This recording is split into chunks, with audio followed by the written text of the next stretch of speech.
Before we start talking about the schedule of Russian foreign minister, I would like to draw your attention to a topic which is of an interest to all the journalists. We've received a lot of questions with regard to this question. This is our response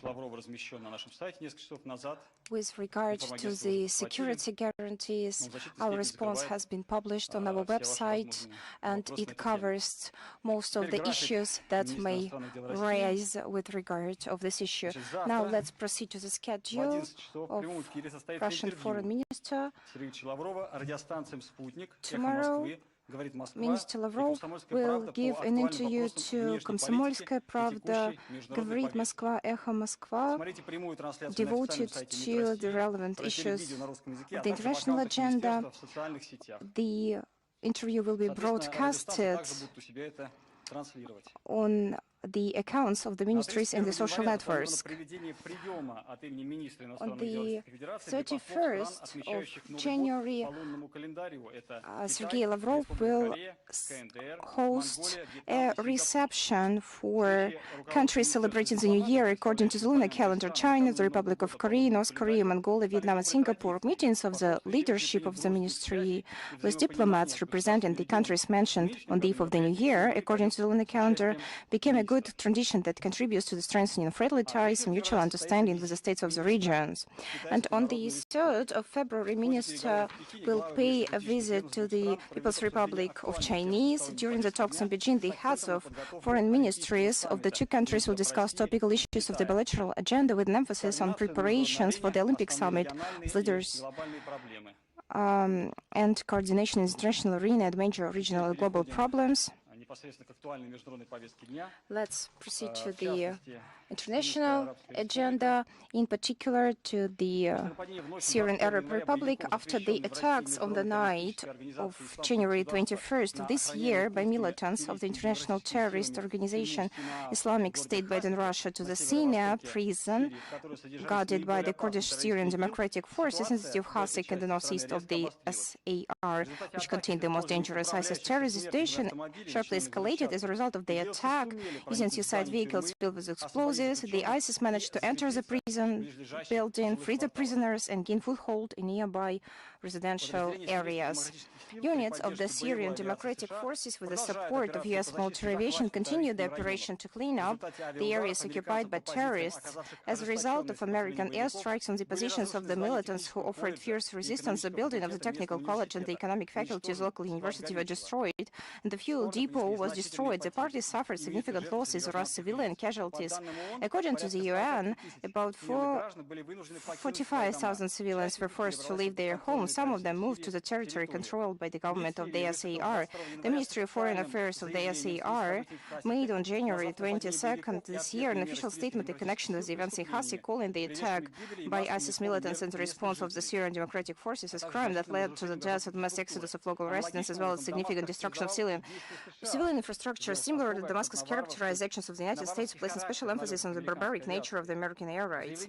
The statement emphasizes that the Syrian authorities, despite the difficult circumstances caused primarily by Western sanctions imposed against the SAR, provided all possible assistance and support to the citizens who left the battle zone. In this context, UN humanitarian organizations, including UNHCR, WHO, and UNICEF, are also called upon to make vigorous efforts to immediately provide the necessary assistance to internally displaced persons, and the UN Security Council to take effective measures to protect the civilian population of northern and northeastern Syria. The United States and Turkey have once again been demanded to stop their illegal military presence in Syria. It is obvious that neither the Americans nor the local Kurdish authorities can cope with the tasks of ensuring reliable security in the territories they control in northeastern Syria. The successful ISIS attack on the Sinai prison was another indication of the failure of the U.S. military, who, according to official Washington, are there to finally eliminate ISIS. Several hundred terrorists who have been released undoubtedly pose a security threat not only to Syria but also to other countries in the region and beyond. The legitimate Syrian authorities will now clash with an additional dangerous challenge to neutralize a significant number of escaped militants who are capable of doing a lot more evil.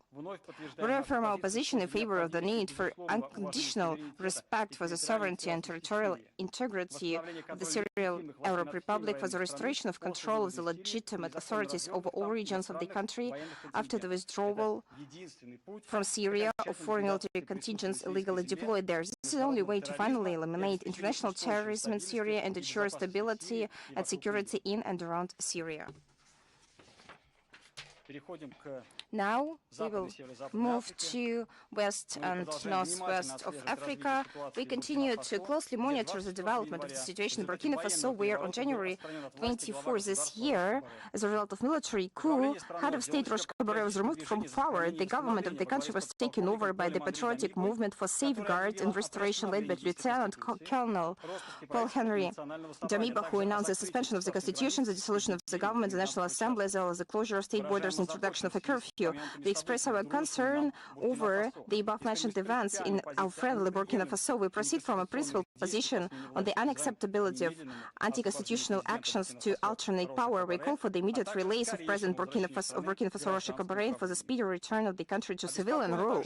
We are also concerned about the serious deterioration in the security situation in Mali, where there has been an increase in the activity of numerous terrorist groups affiliated with ISIS and Al-Qaeda. The efforts of the Malian transitional authorities forced to wage a duly uncompromising struggle against the Islamists to achieve peace and stability in the country significantly complicate the decision of Paris to reformat the French Operation Barkhane in the recent tense relations between Bamako and the Economic Community of West African states. We welcome the steps taken by the African Union aimed at finding the necessary compromise between the Malians and the leadership of ECOWAS regarding the timing of the election and determination of other parameters of the electoral process. It seems that under the circumstances, they need to be carefully prepared, taking into account the evolution of the security situation in order to ensure a truly democratic and representative character of the forthcoming vote. At the same time, we believe it's important to continue to encourage the Malian leadership to pursue a balanced, measured, and realistic line in resolving the current crisis in the country. Afghanistan. We paid attention to the contacts that have taken place this week in Oslo between the Taliban delegation and the official representatives of a number of foreign countries, as well as of Afghan civil society activists. On the one hand, we consider this meeting as a step towards the international recognition of the Taliban movement. On the other hand, as a move aimed at improving trust between the ruling regime in Kabul and representatives of other Afghan social political circles. We consider it reasonable to continue in the future the dialogue between the Taliban movement and the civil activists on the territory of Afghanistan. And we will proceed to a region closer to us. We'll talk about the situation in Ukraine. Last week showed the artificiality of Ukrainian conflict wiped out by individual Western countries trying to quarrel the historically united people of Russia and Ukraine, as well as creating a hotbed of instability in Europe, complicating relations between the EU countries and Moscow. We're convinced that without the so-called Western assistance, the conflict in eastern Ukraine would have been settled a long time ago, and the conflict itself, which began with the nationalists coming to power in Kiev, most likely would not have happened. We note a comparative calm on the line of contact in the Donbass. The number of ceasefire violations has decreased compared to the first weeks of January, as evidenced by the reports of the Special Monitoring Mission of the OSCE. On Monday, January 24 this year, Aleksey Danilov, Secretary of National Security and Defense Council of Ukraine, said that he sees no grounds for statements by individual representatives of Western countries about the impending invasion of Russia. A similar point of view is shared by new Minister of Defense, Alexei Reznikov. For our part, we have repeatedly stated that our country is not going to attack anyone. We consider unacceptable even the idea of a war between our peoples. However, the overseas superiors of Ukraine think differently. It seems that they intend to firmly adhere to the scenario they invented, according to which Russia should attack Ukraine, turning the entire Western world against itself. And they try their best to make it come true. When something doesn't go according to plan, they begin artificially escalating the situation. They give the command to evacuate the personnel of their embassies from Kyiv, increase the supply of weapons, and shout even louder about the mythical Russian threat. They even named the time they planned for Russia's attack on Ukraine sometime between now and mid-February. However, in the supposedly free and democratic West, dares to express their point of view, different from the official one, will inevitably pay with their career and possible security. German Vice Admiral Kai Arkim Schonbach, who declared the Crimea was forever lost to Kiev, it called statements about Russia's plans to attack Ukraine nonsense, was forced to resign. Croatian President Zoran Milanovic, who considers Ukraine had no place in NATO, was included in the database of the extreme website Peacemaker, as indeed the aforementioned German Vice Admiral. We'll remember that the well-known journalist and writer Oleg Bazinach was listed on this website, was killed. With such destructive evidence, there is no surprise that there is no progress between Donetsk, Lugansk and Kiev. This week, the meeting of the contact group and its subgroup, which took place this week on January 25th and 26th, added in nothing. Representatives of Kiev openly sabotaged the negotiation process, avoid discussing with Donbass their proposal on the political aspects of the settlement. It was not easy yesterday in Paris to have a conversation between political advisors to the leaders of normal format countries. We consider the main result of the 8-hour conversation that took place yesterday the confirmation that there is no alternative to Minsk agreement. We believe that at next meeting in Berlin, solutions will be found to the problems that have been accumulating during the recent 7 years and that the deadlock will be overcome. We call on the Ukrainian authorities to finally show independence, to think about the interests of their own country and its inhabitants, and in direct dialogue with Donetsk and Lugansk find a sustainable political solution to the current conflict. We hope that the NATO countries will stop fomenting conflict in eastern Ukraine and will refrain from interfering in the internal affairs of this country, which should allow the contracting Ukrainian parties to resolve their differences in direct dialogue with each other.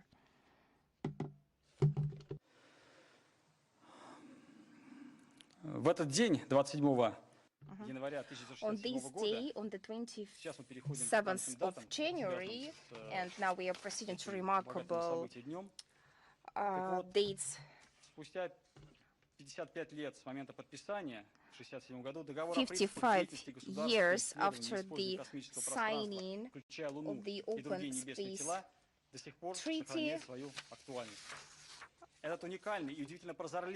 this document remains relevant. This unique and surprisingly far-sighted document, for its time, laid a solid foundation for further development of international space law under the auspices of the UN. In the subsequent period, the whole series of multilateral treaties was adopted, detailing its provisions in various areas, allowing us to this day to successfully build mutually beneficial cooperation with foreign partners in the field of space. Looking back at the past to the stars already passed by mankind, which included a considerable number of breakthrough and truly historic events, it's important to note that the treaty provided much-needed stability for the multilateral regulation of space activities. And thanks to the basic rules laid down in it for doing business in space and the created system of checks and balances, today as before, it's necessary to continue to follow the letter and spirit of the treaty and to develop a private initiative in space. Instead, must remember that it's they, not private players, who remain the status bearers of the functions of regulating space activities. We consider counterproductive the attempts of individual countries to replace the existing universal norms of space law with some of their own practices and standards in the space sector. We believe that there is no alternative to the Outer Space Treaty in this context. Today, on January 27th, a very tragic event took place. On the 25th of January in 1945, the Soviet troops set free the Nazi camp Auschwitz, where millions of innocent people died. In 2005, by a resolution of the UN General Assembly, one of the co-sponsors of which was Russia, this day was declared International Holocaust Remembrance Day. January 27th is a day of mourning for more than 6 million victims of the targeted extermination of the Jewish people by the Nazis. Commemorative events are held all over the world on this this day under the auspices of Jewish organizations in Russia on January 27th, the Federation of Jewish Communities in Russia holds an official ceremony at the Jewish Museum and Tolerance Center on the Day of Remembrance of the Victims of the Holocaust. The central events organized from January 17th this year. The Russian Jewish Congress Weeks of Memory. Memorial Evening Keeper of Mary will also be held on January 27th. Sections dedicated to the Day of Remembrance of the Victims of the Holocaust help to preserve the historical truths about the events of 77 years ago. Representatives of Russian Foreign Ministry traditionally take part in these actions. Greeting messages are sent to Russian Jewish organizations by the Minister of Foreign Affairs, Sergei Viktorovich Lavrov. In terms of its scale and level of cruelty, the Holocaust is one of the gravest crimes against humanity. The truth about the Holocaust is not only about gas chambers and stoves, execution ravines and pits, it's also about the heroes who hid Jews from the Nazi and, as far as they could, prevented an even greater number of victims, about Soviet soldiers, liberators, and participants in uprising in camps and ghettos. Unfortunately, today, in states, including those that call themselves the standard of democracy, such shameful phenomena as the rewriting of the history of the Second World War, the glorification of the activities of the Nazis and their minions are still observed. A war has been unleashed on monuments to the soldiers of the Soviet army who gave their lives for the liberation of Europe from Nazism are being destroyed and desecrated. Russia firmly opposes the distortion of history and the rehabilitation of Nazism. Every year it submits a draft resolution combating the glorification of Nazism, neo-Nazism, and other practices that contribute to the escalation of modern forms of racism, racial discrimination, xenophobia, and related intolerance to the General Assembly for consideration on December 17, 2021, at the plenary session of the 76th session of the General Assembly. The document was approved by 130 votes of member states. The liberated countries of Europe abstained, while the former allies in the anti-Hitler coalition of the United States and one of the republics of the USSR most affected during the war and now the independent state of Ukraine spoke out against. On January 20, 2022, the General Assembly will also with the support of Russia, adopted a resolution condemning attempts to deny the Holocaust. Russia will continue to reveal and protect the truth about the victims of the Holocaust, the genocide of the Soviet people, and other crimes of Nazism on various international platforms. And today, on the 27th of January, our country celebrates another, no less important date in the history of the Great Patriotic War in World War II, the day of the complete liberation of Leningrad from the fascist blockade. On this day, soldiers of the Leningrad, Volkhov, and Second Baltic Fronts pushed back German troops from the city, freeing almost the entire Leningrad region. The blockade of Leningrad lasted 870 days. From September 8, 1941 to January 27, 1944, when a solemn salute was given in the city to mark the end of the blockade. The battle for Leningrad was the longest and the bloodiest during the war years. During the fighting on the outskirts of the city, as well as a result of the blockade until its complete removal, the total losses among the defenders and the population amounted to from 1.5 to 2 million people, including at least 800,000 Leningraders who died of starvation during the first blockade winter.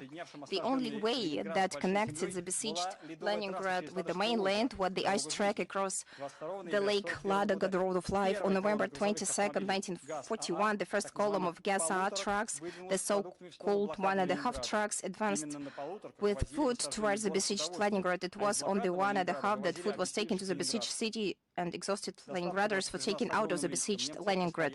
Delivery was fraught with great risk. Not all cars reached the shore. As a result, hundreds of cars ended up at the bottom of Ladoga.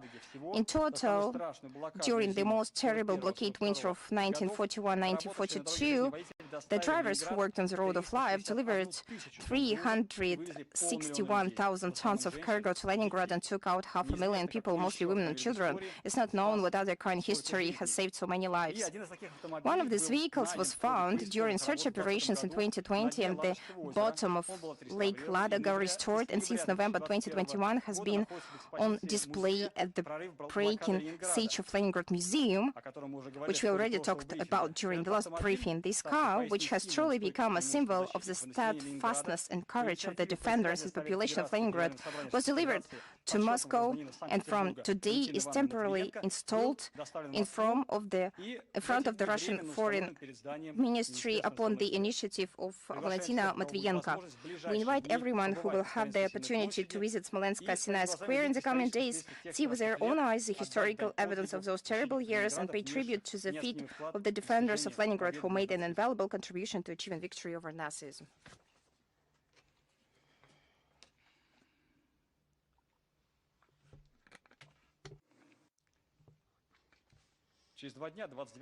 In 2 days, 29th of January, we are celebrating 190th anniversary of Nikolai Ignatiev, a prominent Russian diplomat and civil servant who was equally successful at the military, diplomatic, and state service.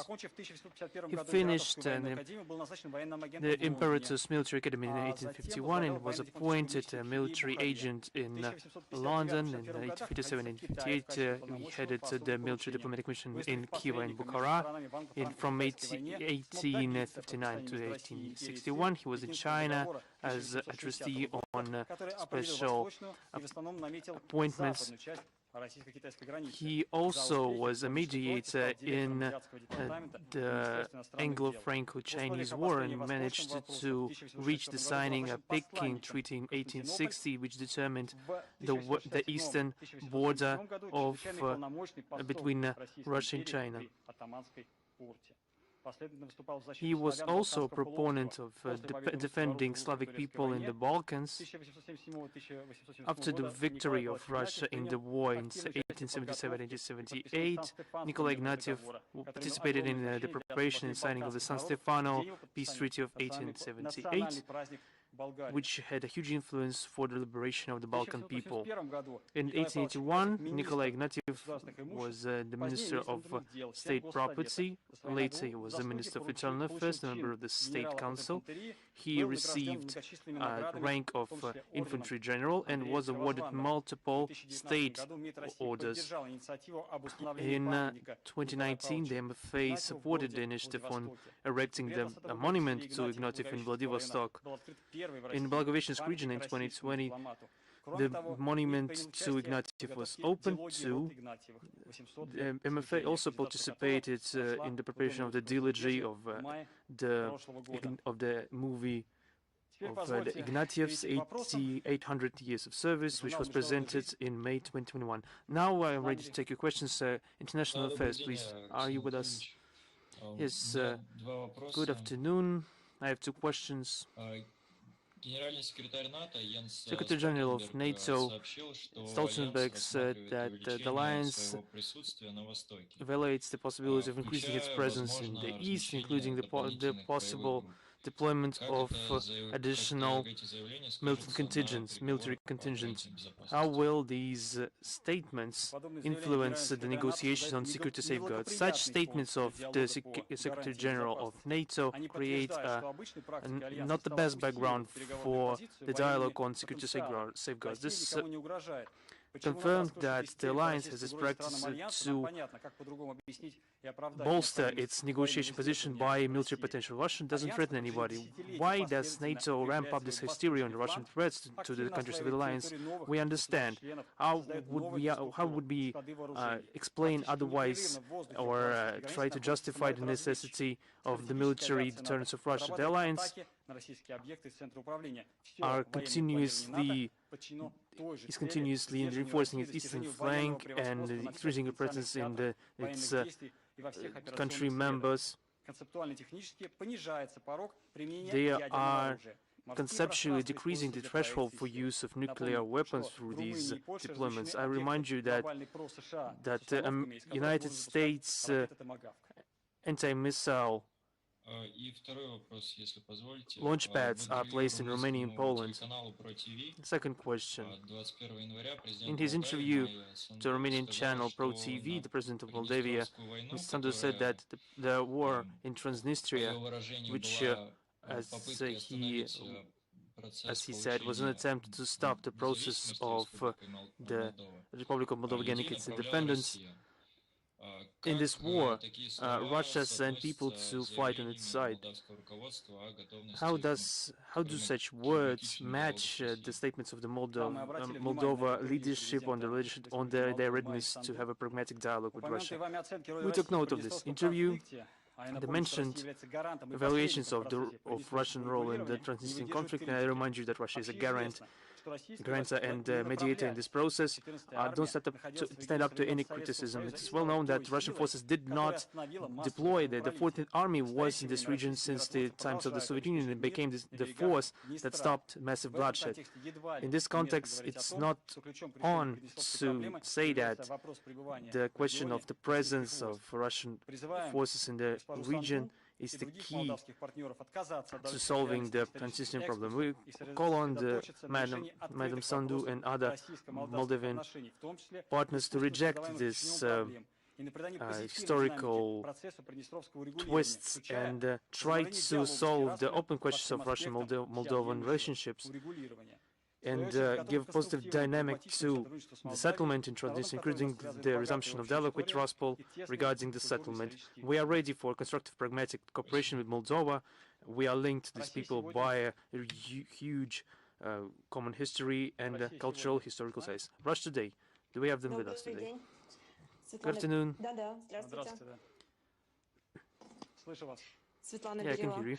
How do you evaluate the statements of the European Union Council on Foreign Affairs of January 24th, where Russia is presented as a side that is sabotaging the safety in Europe? The statements of the European Union Council on Foreign Affairs on the 24th of January, the European Union supported its ideological approach to the world order. The text is confrontational and is built according to the rules that have remained since the Cold War. They are unwilling to manage the worsening situation and unwilling to accept the reality of the threat of the unrestrained expansion of NATO. They are doing this in violation of the principle of the indivisibility of security, which has been enshrined in many documents, including the OSCE documents, in the Code of Conduct of 1994, the Charter of European Security in 1994, and the Astana Summit declarations in 2010. The European Union statements are hypocritical. They are missing the point about the inadmissibility of having spheres of influence in the 21st century. They are also ignoring the fact that they're also saying that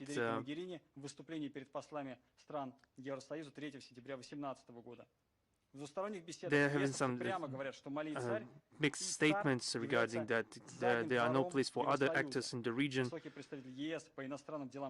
In bilateral talks, the European Union representatives say that Mali and the Central African Republic, for example, are a backyard of the European Union. Mr. Joseph Borrell said that after the United States and NATO left Afghanistan, it wouldn't be admissible so that this country would be given to Russia and China. The topic of European security is basically down to Ukraine.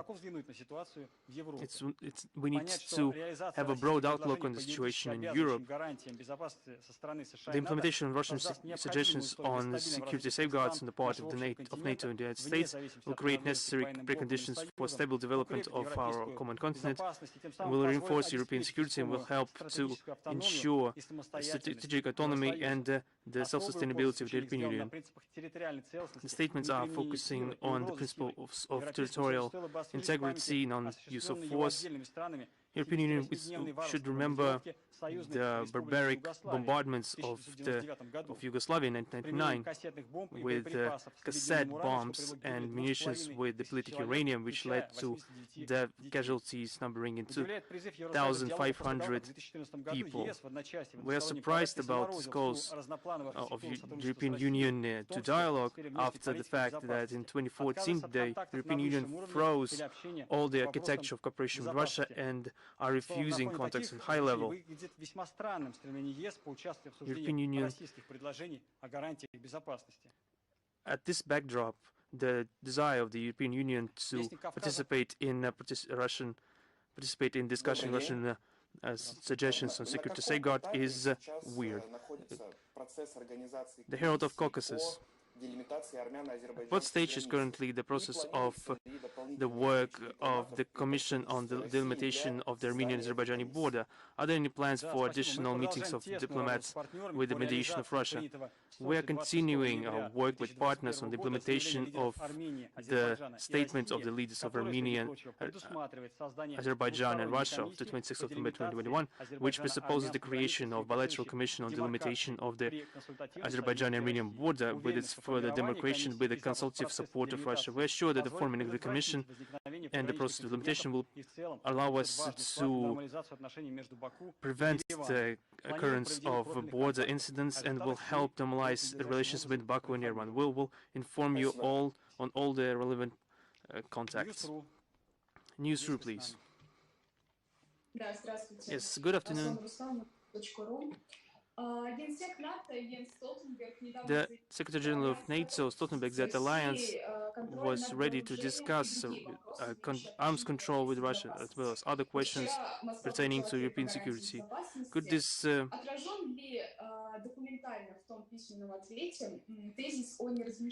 thesis on non-deployment of weapons, is it reflected in the response to the security safeguards suggestions by Russia?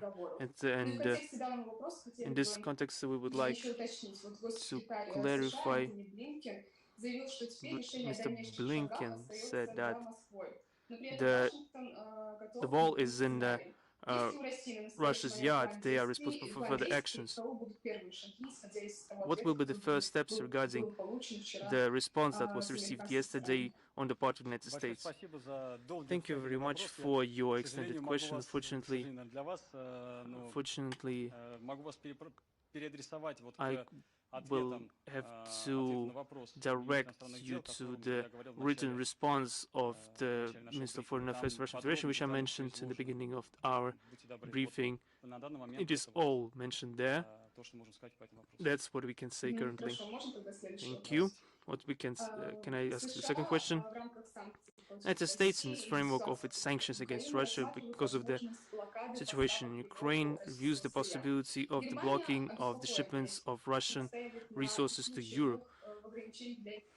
Germany is concerned by this and insists on exemptions in the energy sector.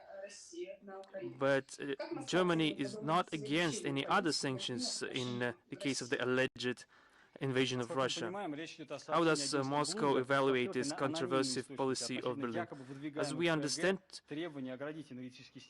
we're talking about the statements of the Bloomberg news agency with the reference to anonymous sources. I have no officially confirmed information in this regard, but we cannot give any substantive commentary on that. But our position regarding the energy cooperation in Germany is unchanged for decades. We see that it's a key element of bilateral trade economic interaction, which is not only mutually beneficial, but also has a big contribution for energy security of Germany and Europe in general. Despite the foreign policy situation now, our trade partners are still supporting this approach. Thank you. My last question. The President of Croatia, which is a member of NATO, said about the intention of to recall all the servicemen of Croatian servicemen in case of the Ukrainian conflict.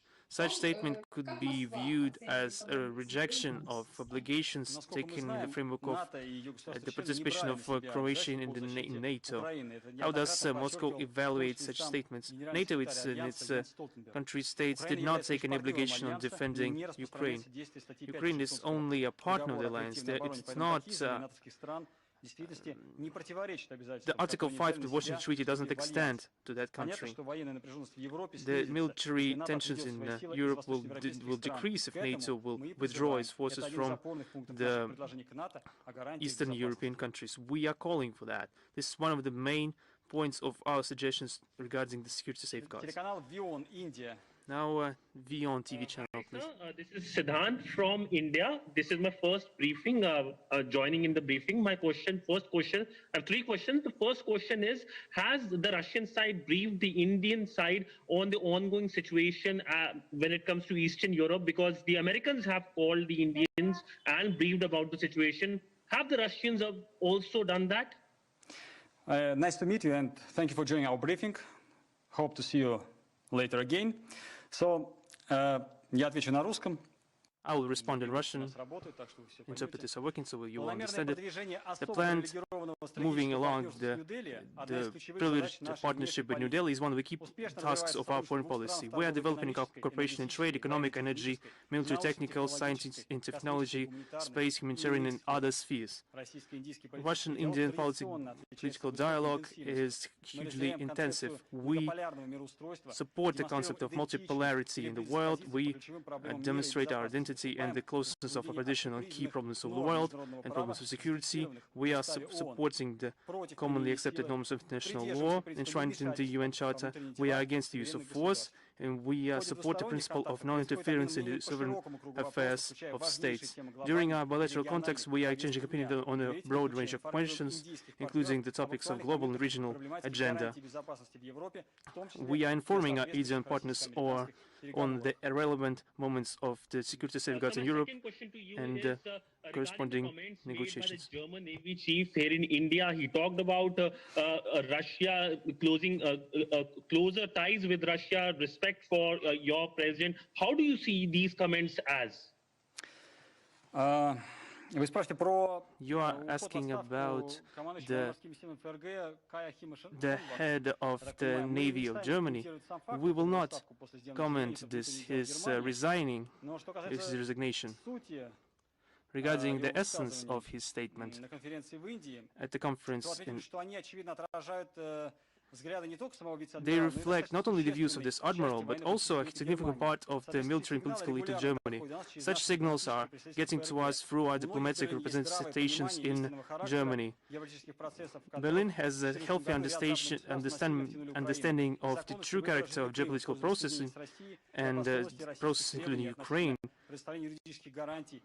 and the justifiability of Russian demands regarding the legal guarantees of security of our country in the western borders. But the bloc discipline of NATO sometimes silences these voices of reason in Germany. My question to you is regarding the visit of the Russian president. He goes to Beijing, but also the Pakistani Prime Minister goes to Beijing at the same time. Any plans of an official bilateral between the Russian President Vladimir Putin and the Pakistani Prime Minister Imran Khan in Beijing?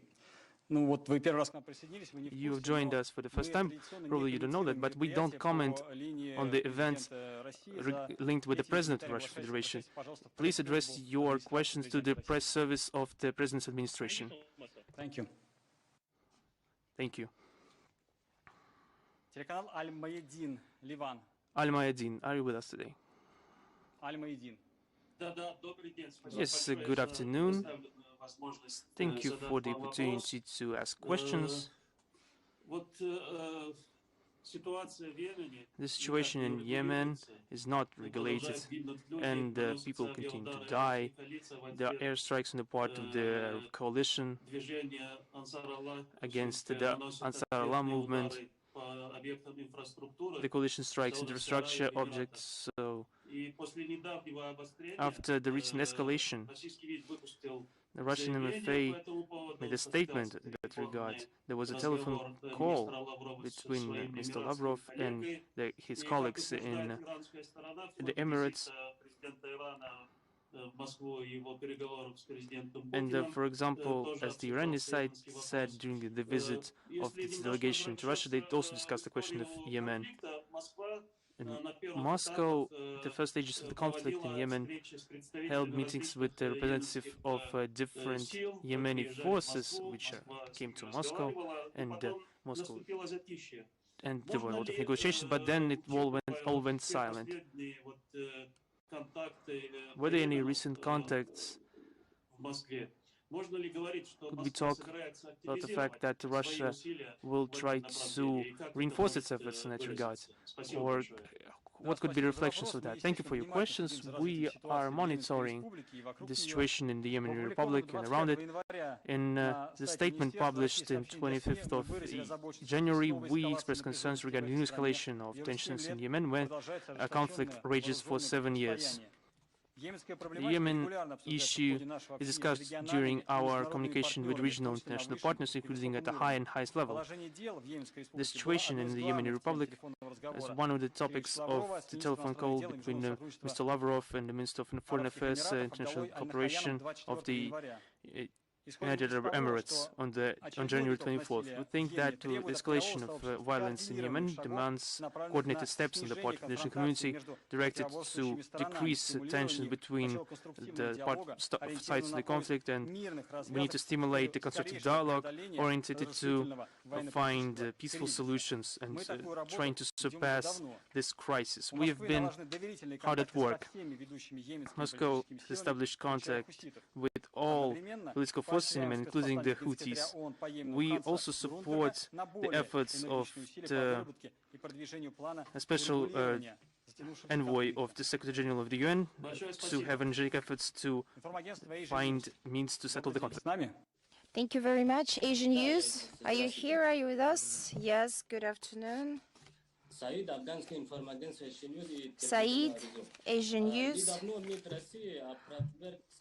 The Russian Foreign Ministry has recently said that the information about the negotiations between the Front of Resistance of Afghanistan and Russian ministries were not true.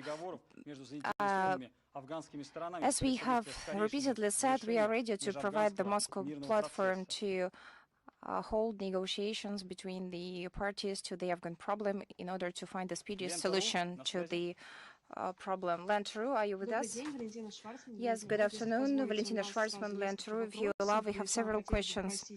First of all, would like to ask you to comment on the recent statement by the U.S. State Department, Mr. Price, who said that Washington wasn't ready to make concessions on a number of Russian demands for security guarantees, and noted that any U.S. steps should be reciprocal, that is, met with some concessions from Moscow. How does the Foreign Ministry regard such a statement of the question in general? And is Russia ready to take any mutual steps beyond those outlined in the draft agreements?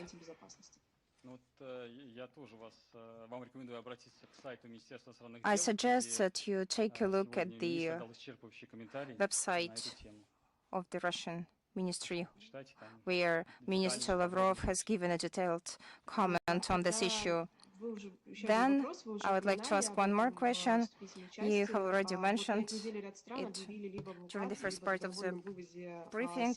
Some countries announced the evacuation of their diplomats and their families from Ukraine. Moreover, some states have called on their citizens to refrain from traveling to Ukraine, and the Japanese authorities have called on their citizens to leave Ukraine immediately. So we have previously commented on the decision of the U.S. State Department to vacate the families of the embassy staff in Kyiv and some of its employees, but how do you assess an ongoing series of similar statements from a variety of states, including those not involved in what is happening in Ukraine, including Japan? That has nothing to do with what is going on in Ukraine. And do you see any grounds for alarm of this magnitude? Are the Foreign Ministry development any plans to evacuate Russian citizens and diplomats if the situation in Ukraine heats up to the limit and the Russophobic sentiments that you regularly talk about at your briefings reach a dangerous level and pose a threat to Russian citizens?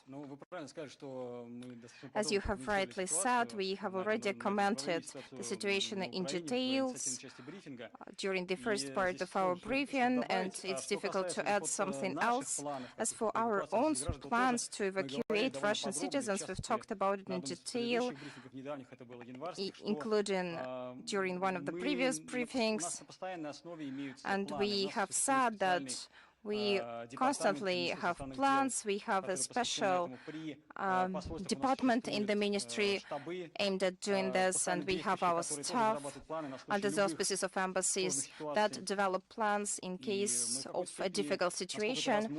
And as much as we can, we are prepared. We don't have any special plans, but such a work is being conducted on a regular basis in order to protect Russian citizens and the employees of our foreign missions. Yes, I've got one more question.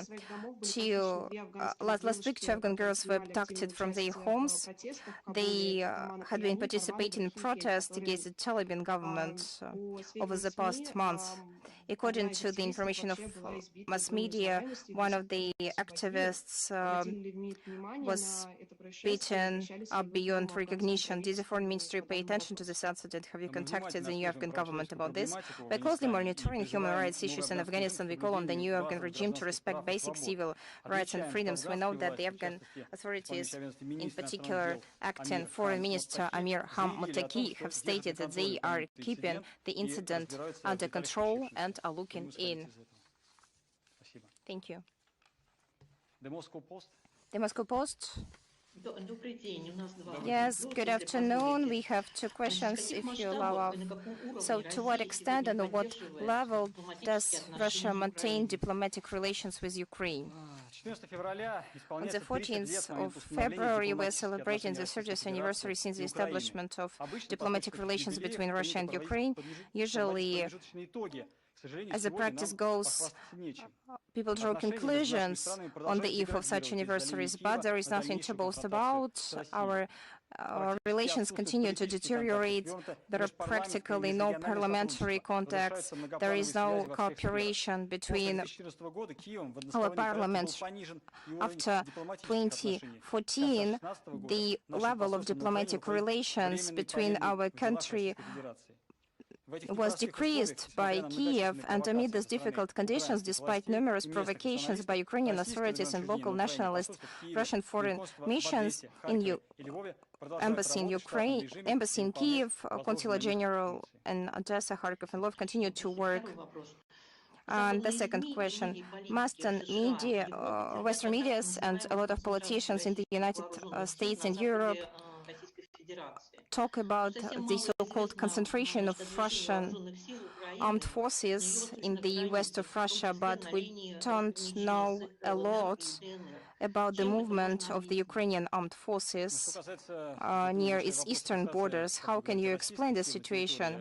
So at the beginning of your question, you mentioned the so-called Russian armed forces, but we assume that Russian troops can be deployed on the territory of their own country, but another thing that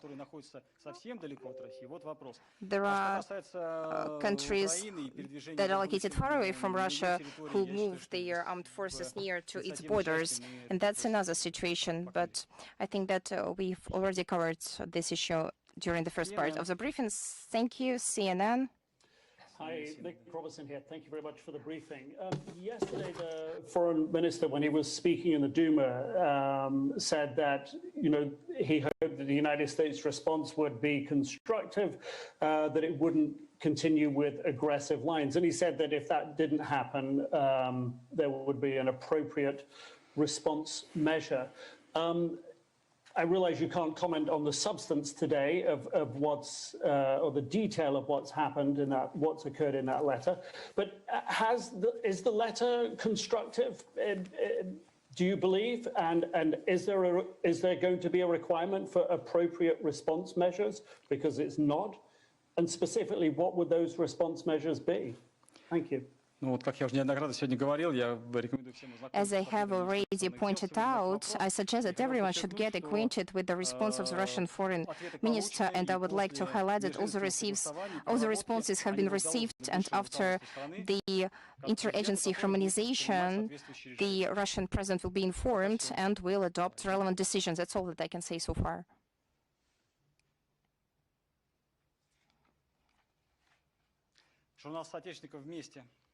Соотечественников вместе. Yes, good afternoon. Не слышно вас. I don't hear you. Слышно. Прошу прощения. Yes, I apologize. Добрый вечер, Алексей Анатольевич. Good afternoon. Due to the difficult epidemiological situation in the world, our compatriots ask a lot of questions in mass media, and we cannot give answers to them.